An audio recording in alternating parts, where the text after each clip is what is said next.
cinéma.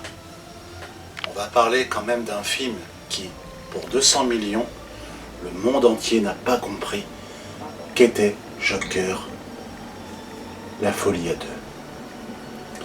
La première balle, c'était pour attirer votre attention, pour la folie. Rappelons le sujet. Arthur Fleck, qui est-il? Un déséquilibré? Un simple malade mental? Ou un homme qui a été abusé par la société de Gotham? Petit paradoxe. Qu'est-ce qu'on a compris du premier? Un homme qui faisait penser comme pour l'époque, lorsqu'il est sorti en 2019, on est sur l'époque des Gilets jaunes, on est sur l'époque de la folie, où les gens en avaient marre de la société.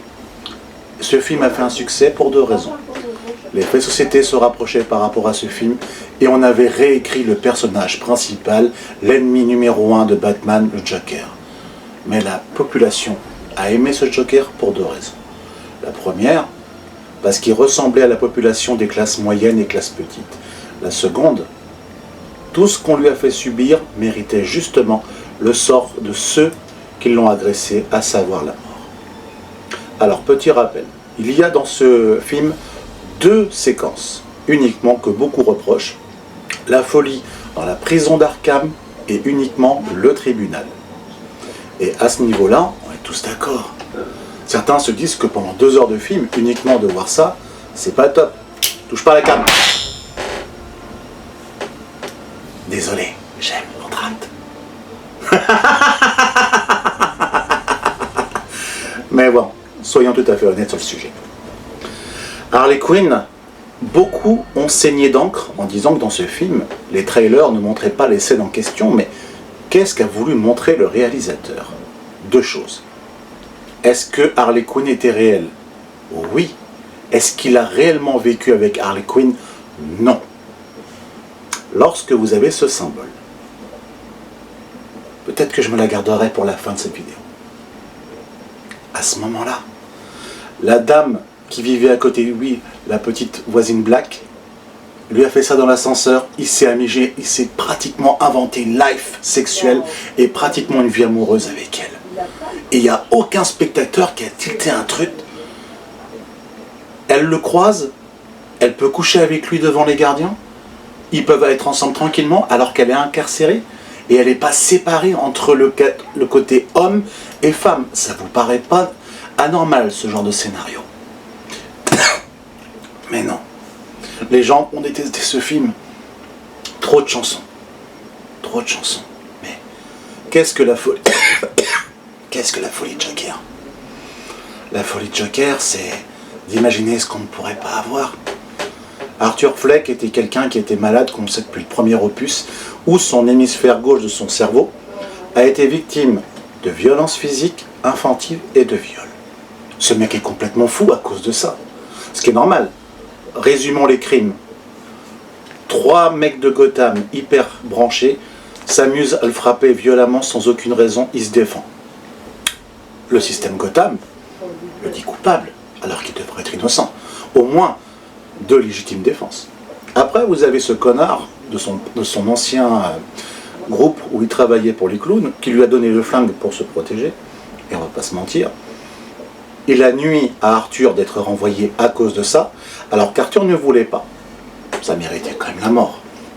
Et enfin,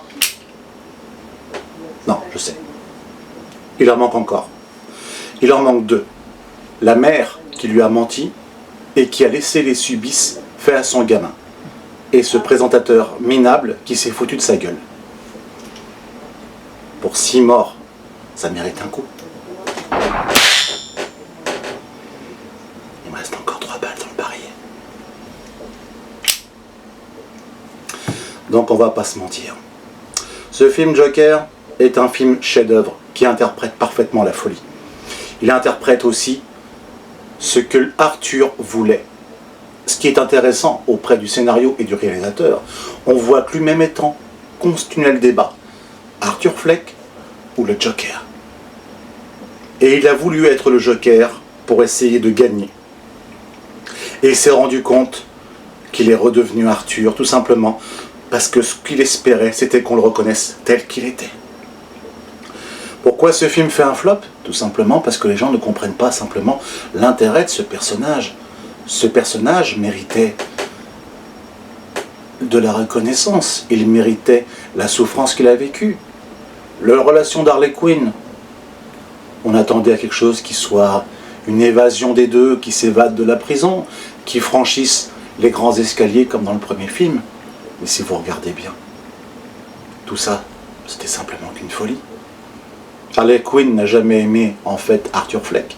Elle n'a aimé qu'un Joker. Et si c'était vraiment une personne réelle, posez-vous la question avec l'avocate d'Arthur qui ne parlait pas vraiment bien de, justement, Harley Quinn parce qu'elle était une fantasmagorie d'Arthur. Elle n'a jamais été là. Et lorsqu'on le voit, quand l'avocate est virée, vous avez Harley Quinn au premier rang derrière lui. Ça vous pose pas des questions sur la folie? Avouez-le, la balle est prête. Est-ce que c'est de la folie? Pas. Pourquoi j'ai tellement adoré ce film et pourquoi je veux le défendre? Tout simplement parce que interpréter la folie, très peu de films l'ont fait dans le cinéma. Joaquin Phoenix a montré son talent, son génie. Mais pourquoi vous aimez pas ce film? Pourquoi il a été un échec, un flop commercial? Parce que vous auriez aimé un autre scénario. Le spectateur se prend pour un pseudo-réalisateur ou un pseudo-scénariste qui voudrait que ceci et que cela, alors que eux qui connaissent leur métier font rêver les gens. Beaucoup de gens ont adoré ce film, les haters sont détestés. Et mon dernier argument, avant la dernière balle que je me garde.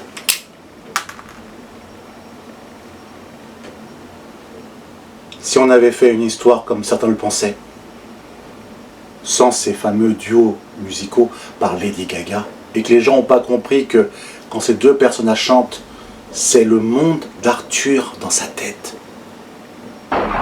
C'est la folie que représente l'homme dans l'univers ou le monde qui ne l'appartient pas, ou qu'il aimerait être, ou qui vit dans un monde beaucoup, beaucoup plus loin que la réalité. On est uniquement sur de la science-fiction. Et pourquoi Arthur est mort? Il est mort contre quelqu'un qui voulait son image de Joker pour devenir ce vrai Joker que tout le monde connaît. Sanguinolent, qui tuait facilement et gratuitement. Si vous regardez les crimes de Arthur, il n'a jamais tué par vanité, par plaisir de tuer, et encore moins presque par vengeance, seulement pour se défendre contre l'humiliation du système, de ce qu'il a subi, et que le système ne l'a pas protégé. Pour cela, Arthur Fleck mérite votre sentence. Il reste encore une balle. Comme tout bon Joker, il faut finir